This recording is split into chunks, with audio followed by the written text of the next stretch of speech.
നമസ്കാരം. വാർത്തയുടെ തനിയാവർത്തനം. ഒക്ടോബർ 2 ഗാന്ധി ജയന്തി ദിനത്തിൽ തൊടുപുഴ മഹാത്മാഗാന്ധിജിയെ അവഗണിക്കപ്പെട്ടു എന്ന് സാക്ഷ്യപ്പെടുത്തുന്ന ഫോട്ടോയാണിത്.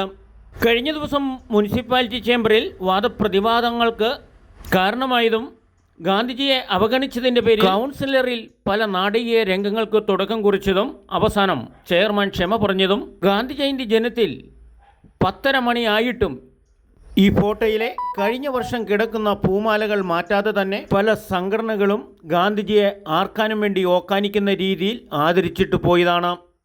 നഗരത്തിലെ പല വിഷയങ്ങളും നഗരസഭ അതുമായി ബന്ധപ്പെട്ട ഉദ്യോഗസ്ഥർ ഉൾപ്പെടെ ആരോഗ്യ പരിപാലന രംഗത്തും നമ്മൾ കണ്ടിട്ടും കണ്ടില്ല എന്ന് നടിക്കുന്നതാണ് തൊടുപുഴയുടെ ശാപം. അന്നേ ദിവസം ഗാന്ധിജിയെ അവഗണിച്ച് പുഷ്പാർച്ചന നടത്തിയവർക്കെതിരെ ശക്തമായി പ്രതിഷേധിച്ചുകൊണ്ട് ഗാന്ധി ദർശൻ പ്രവർത്തകരാണ് ഗാന്ധിയെ ആദരിച്ചുകൊണ്ട് പുഷ്പാർച്ചന നടത്തിയത്.